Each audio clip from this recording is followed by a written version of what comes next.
everyone, it's Lisa from DogMaster here. You also know me as the DogMistress. I just wanted to let you know that we are embarking on an awesome series I'm so excited about called Cocktails and Conversations. I'm not necessarily going to be making cocktails like I have in other episodes, but I just wanted to let you know that this is really about what DogMaster is about. So clearly, spirits and cocktails is where our focus is, but being a DogMaster is so much more than that. Being a DogMaster is about doing your own thing, not accepting status quo, and the most important thing is you get to define what the finer things in lives are for yourself. And so I think there are so many DogMasters in the Columbia community, and so I want to reach out and find out from them what they love about living in Columbia, how much they love doing their own thing. And so I hope that you're going to appreciate and enjoy this small diversion from our typical I'm going to teach you how to make a cocktail or talk about spirits episodes. So thanks, and subscribe to my channel. Hey everyone, it's Lisa here, and we're back at the distillery for another episode of Cocktails and Conversations.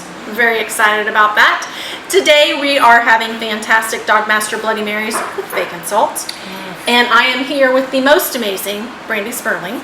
I mean, super excited about today. Say more nice things. There you Keep go. going. I will. But first I have to let you know, because we're at the distillery, number one, you know the ice machine's going to dump, and so it's going to be loud. Number two, we're actually opening for business here pretty soon, so there's some noise in the background. People are actually preparing for us to open our doors and hopefully people to come in and have cocktails. So we're not going to let that stop us. No, it's encouraging. That means that you guys should be heading down here, right? At like 12 o'clock on Saturday. Absolutely. Noted. So, Brandi, tell me what you love about Columbia. I feel like there's so many things to love because my husband, my husband and I have been here for about 5 years now, and the minute we stepped in here, it was like, oh, this is home. This is 100% home. Mm-hmm. So it's, you know, the culture, it's the artistic side of it, it's the festivals. But what I've actually come to love the most is there's a lot of work being done in the diversity and inclusion area. It's amazing to look around this town and see the work that Nikki Magruder with the Inclusive Impact Institute is doing.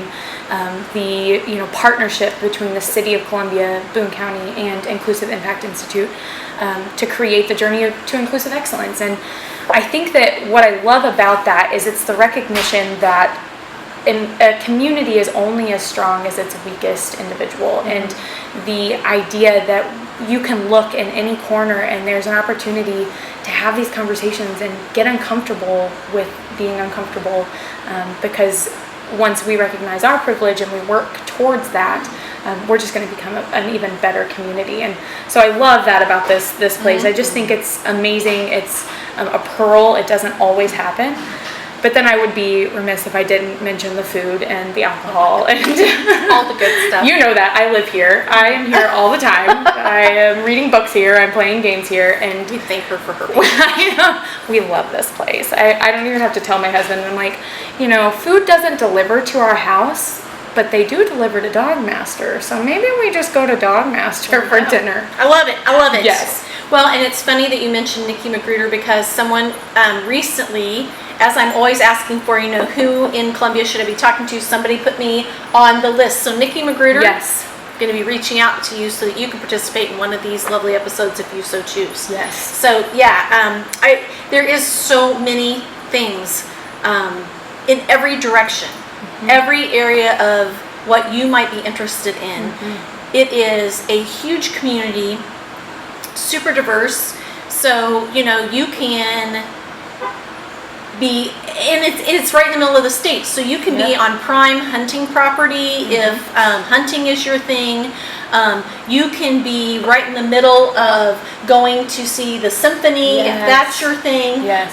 You can be going to the farmer's market and gathering up amazing things to cook at home, or going out to dinner. Like, it's really, there's everything. And the best thing for me is because Van and I kind of fancy ourselves to be a little bit Renaissance folks in the fact that we have so many interests, is that there's like no limit. Like, you don't just have to pick one or two things. Right.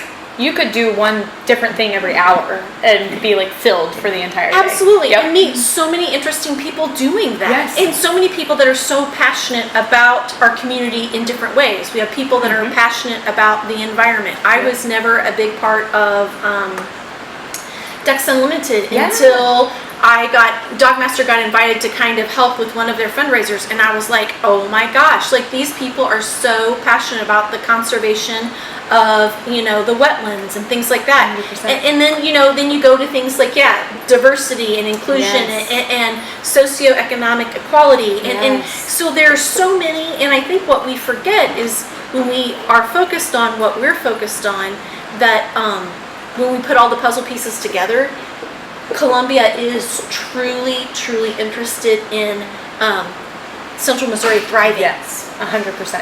And thriving means all the different pieces. Everyone, everything, whether it's sports, you don't have to look far for obviously Mizzou football, but then you can go to Ragtag and catch an independent film or a film that you may not catch at the regular movie theater. And Absolutely. It's just amazing how they cater to so many different people. You're absolutely right. I love it. I love it. Van and I feel very much the same way.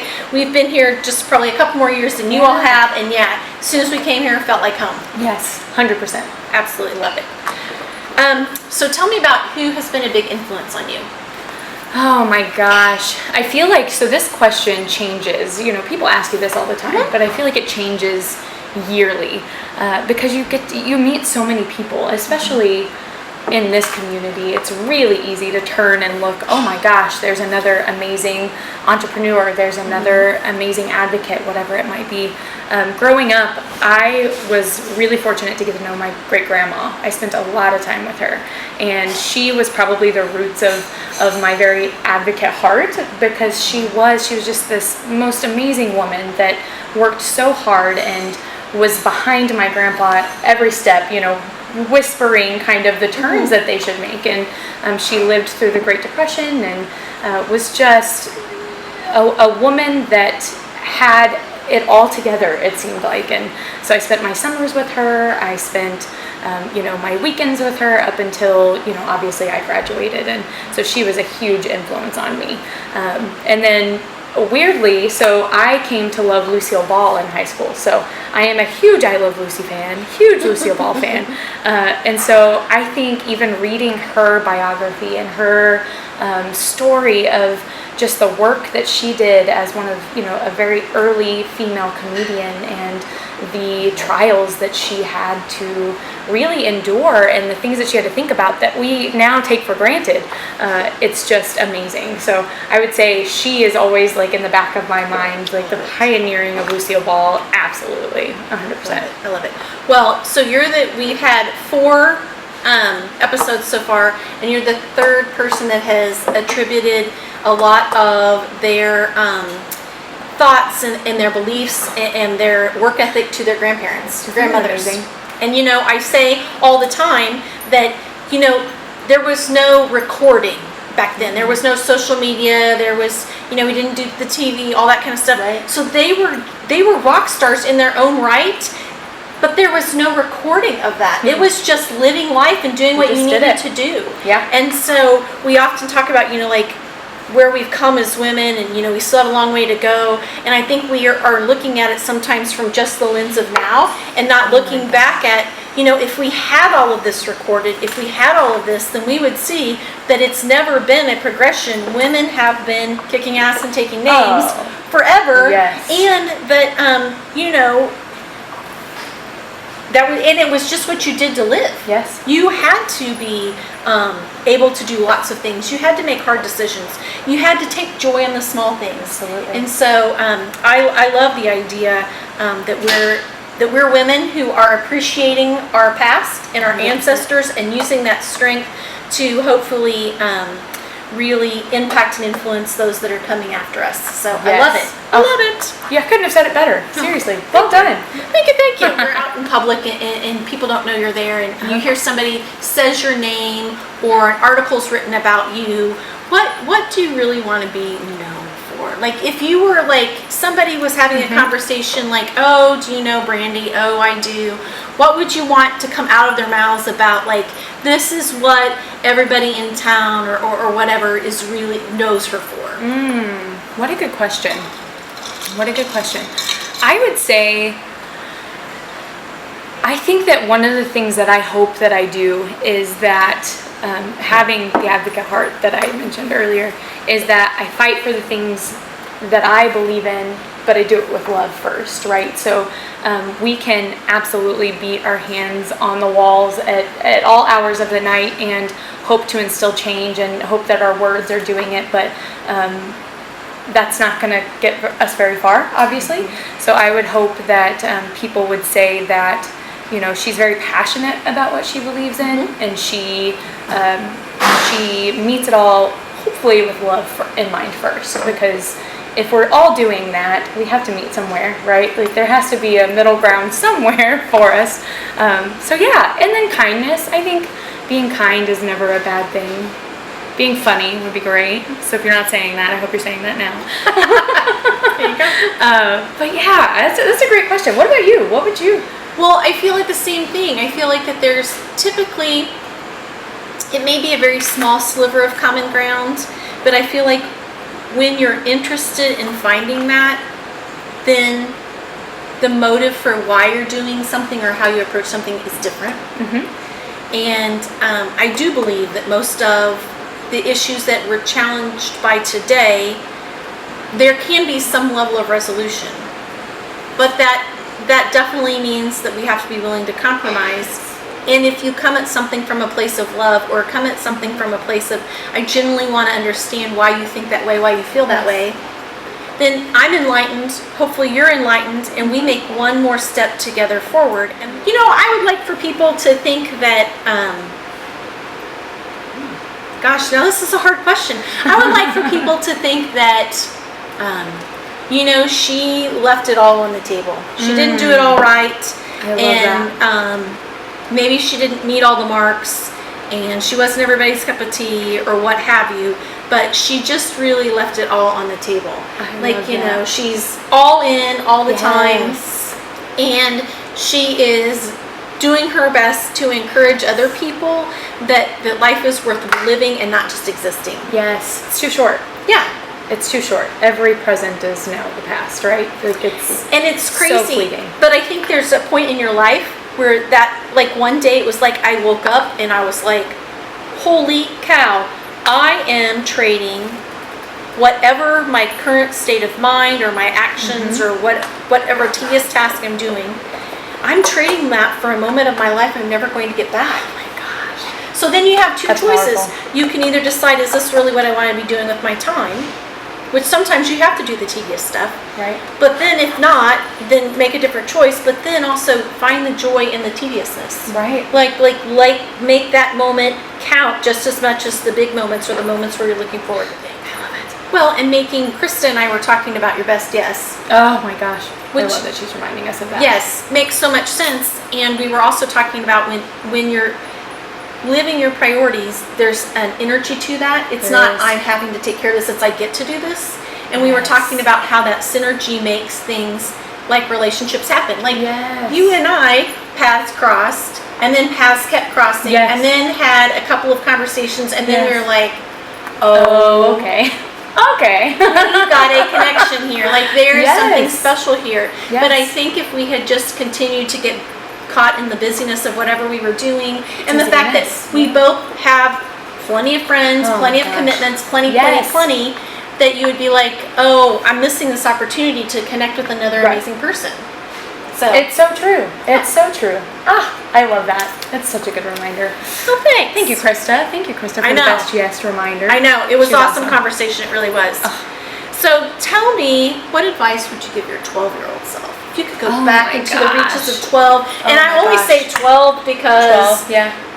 like, it's before those awkward middle school years, which there's no amount of advice that will help you get through that. So I tried to be with you're young enough to still be impressionable. Oh, no. You're not caught up in the whole hormone dump and awkward transition into adulthood. Oh my gosh. I would tell myself, because I've always been such a people pleaser in my life, and it's probably not until the past 5 years that I've really kind of turned inward and realized that it can be about you and the things that you do, if they're not internally pleasing. It's kind of like the best yes thing that Krista said, is really taking that time to decide why I was making decisions and why I was doing things. And I was a very athletic kid growing up. You know, I played college softball. I did it all. But if I look back, I started doing theater in high school, and I loved it. I loved theater, and it didn't hold as much as I wanted it to in that time, and that was because I think I was doing a lot of things for other people. And so I think I would go back and I would just remind myself that at the end of the day, you're the one that has to be okay with the decisions that you've made, and you're the one that is being affected by them. Of course, our decisions can affect other people, but it's internal. And so reminding myself that the decisions that you make, it's okay to make them for yourself, and it's okay to make them outside of what maybe someone else would decide for you. It's awesome. Yeah. One of the things, so I'm not opposed to having cocktails and conversation with men, but so far I've only had women. And so one of the consistent themes that I have heard is basically the importance of being in love with yourself. Ooh, yes. And really that has been a common theme, and it's not something we talk about. I think when we talk about being in love with ourselves, we're not talking about narcissism. We're not talking about like the world of like 9 million selfies. We're talking about truly being in love and satisfied with ourselves. Yes. And so I love that there has been that theme through everything that I've talked about with women, from the best yes. I mean, that's really what the best yes is being about. What you want to be known for. That's really what that is being about. And so you are definitely somebody that I always look up to as being that someone who has that love story with themselves, and it really radiates from you. And so I think, to me, if we could tell women, especially younger women, that really truly being in love with yourself is foundational, and it will definitely change the path of the school choices you make, the career choices you make, the relationship choices you make. 100%. And had even that had been inkling in my mind, you know, I think, gosh, a lot of pitfalls that I fell into would have maybe not been totally averted, but at least I wouldn't have been so hurt by them, because I would have seen them more as a lesson than a failure. Yes, 100%. And you know, I feel like what gets hard is it's changing slowly, but right now we're surrounded by a society, and we have been for a long time, that is quick to tell us what we should do and what we should look like and how we should act. And I think you're absolutely right, it's really easy to fall into that, and that's not us. That's not loving who we are, and it's not being present in who we are in this moment too. And I'm honored that you say that about me. It's honestly something I would hope. And I actually even, you know, I joke with my husband. My husband's a firefighter. He works here at the City of Columbia. I'm like, firefighter. And he hates me for that. Every time I do it, he's going to watch this and he's going to, please, could you just get through one conversation without doing that? And no, the answer is no, I can't. But he works 24 hours at a time. And, you know, people ask me all the time, like, is that hard for you? Is it hard to be alone in that time? And I think one of the things that he's always been really supportive of me is really finding that time for myself and giving myself exactly what I need in that moment, because I think it's about, you know, loving yourself is about giving yourself the permission to give yourself what you need, you know. Sometimes I don't need a day with my husband. Sometimes I need a day of reading a book or going to Marshall's and spending way too much time, or going to Poppy. Liz Tucker, I blame you for my my shopping addiction. This is Poppy. Oh my gosh, which I am. I'm repping a lot of women-owned businesses, of course. But yes, it's just giving us the permission to do what we need to love ourselves, right? And I love him for that. He's so encouraging of that. And yeah, you're so right. It's so important. And I'm so grateful to know people that are so encouraging of that too. So that's a perfect segue into, you know, when you're truly in love with yourself, then it really makes it easy to find someone else that makes your love story even more rich. Yes. And so tell me about your love story with your husband. Oh my gosh, what a story it is. So we're the closest you can be to high school sweethearts. We were really good friends all through high school. I met him in 7th grade at track, and I actually didn't like him whenever I first met him. I thought he was very arrogant, which, if you know my husband, is far from that. You've seen him many, many times. Yeah. But we were really good friends through high school and started dating the day after we graduated, and have been together ever since. He's been my biggest cheerleader. We were long distance all through college, and we fully believe that that's exactly what we needed, because it really allowed us to become the people that we needed to be, and then we were even stronger together whenever we, then connected. Even we started living together and got married, and but yeah, we were really good friends, and then just started dating, and the rest is history. We've been together for 10 years now, and yeah, it's I'm so lucky. He really is the best person I've ever met. Absolutely. And it's very, it's an opportunity to grow too, because he challenges me. I challenge him, hands down.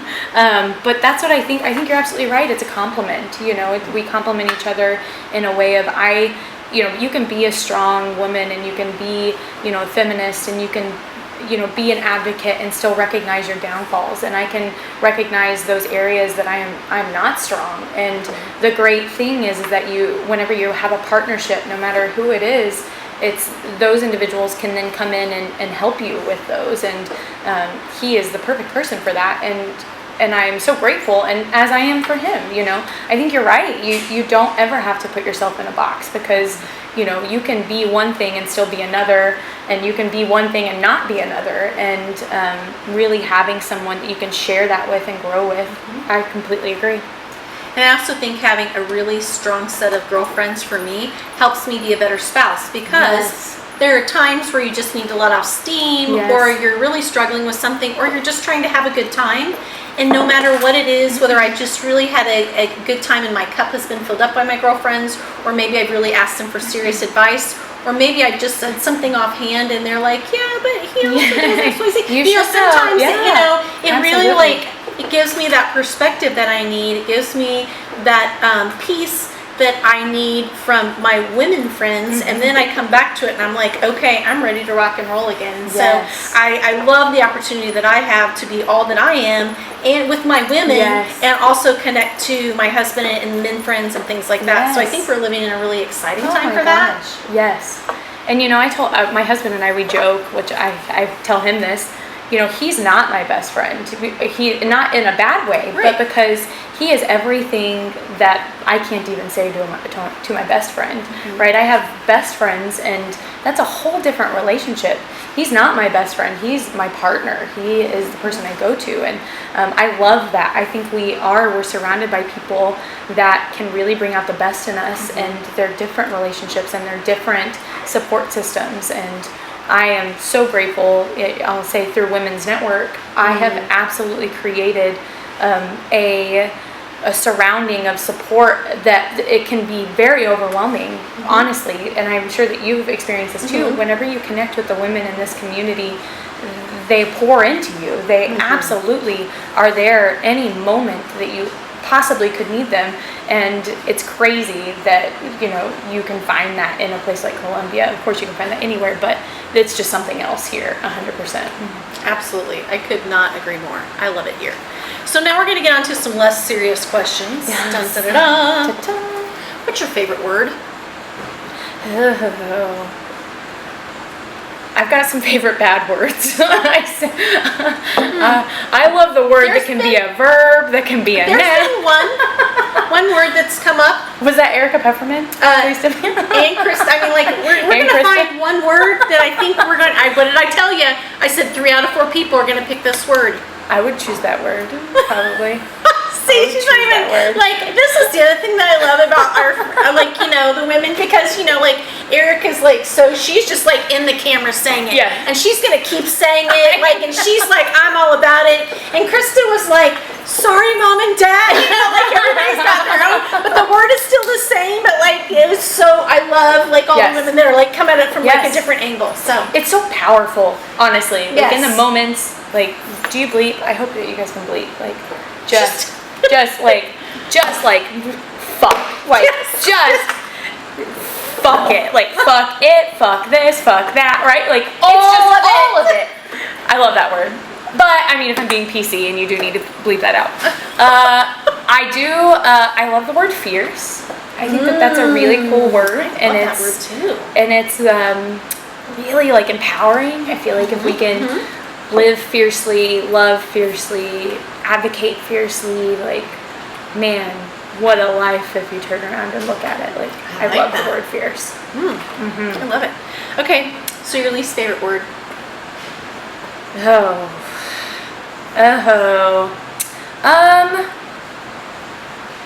Probably like worthy. I hate that word. I hate the idea of being worthy of something. You know, we're all worthy of everything. There's the idea of being enough and having a standard for whatever it is you're comparing that to. Worthy's not a thing. We're already where everybody is. Like, so it should just be like a moot point, right? I like that. Yeah. I like that a lot. So what's a sound or noise that you love?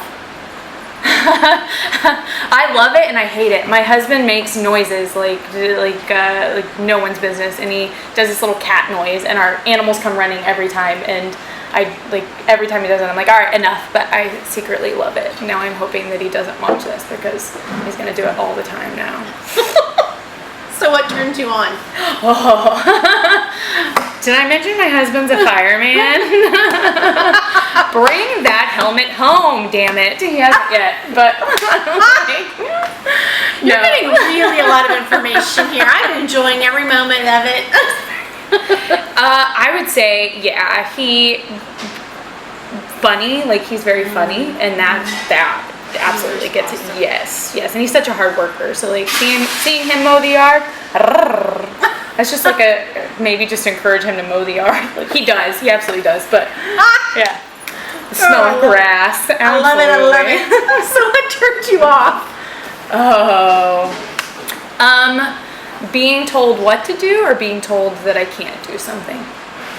Yeah.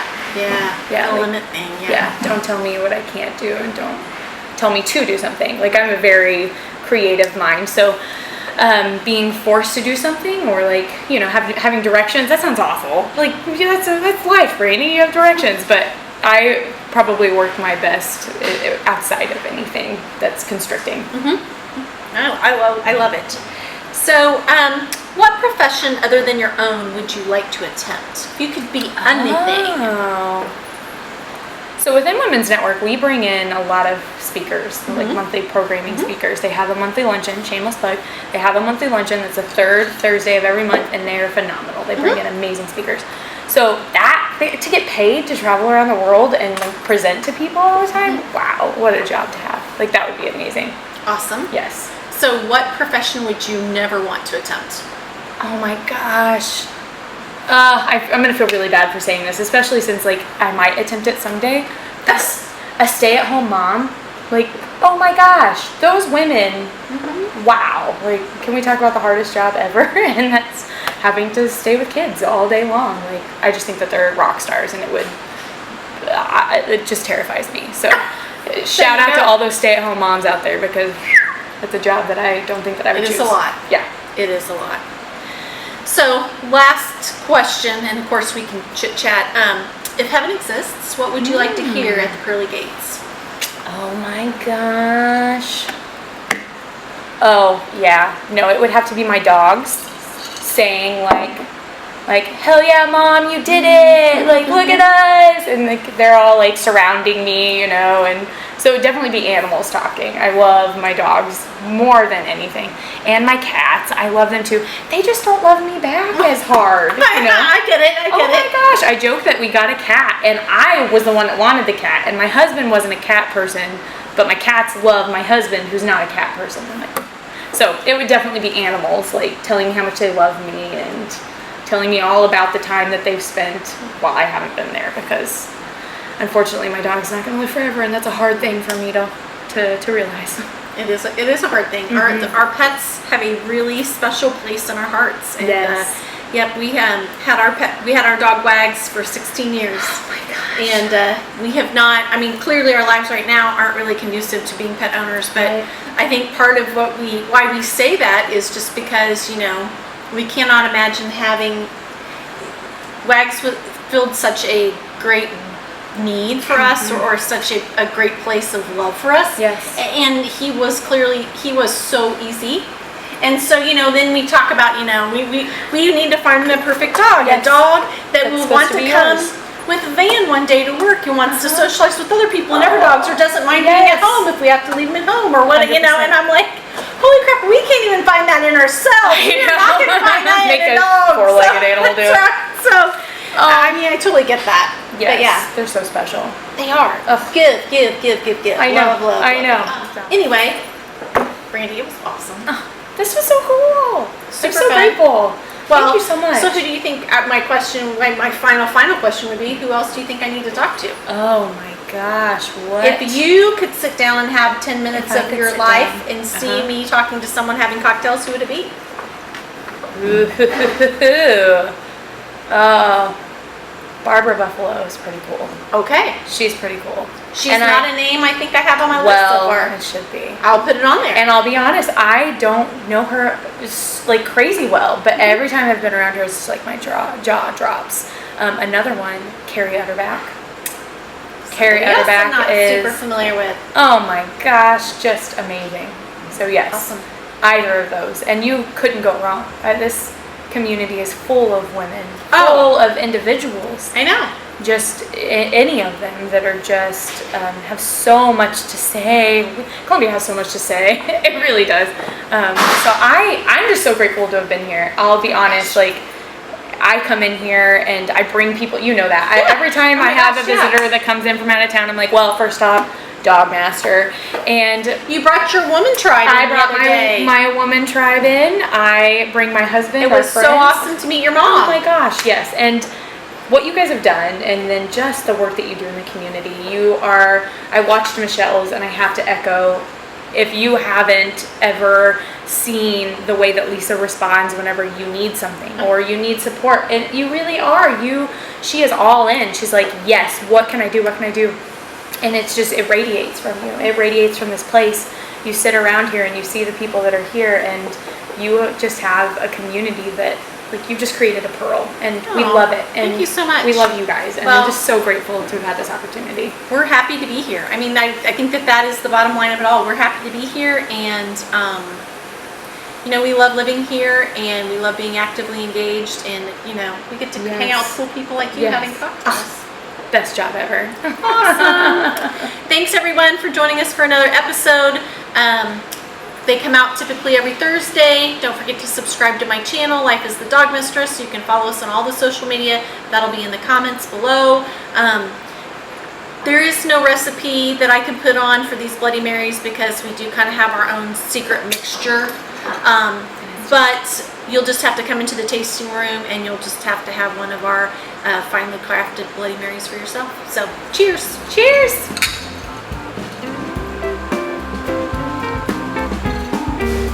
That was so cool. It's been super fun.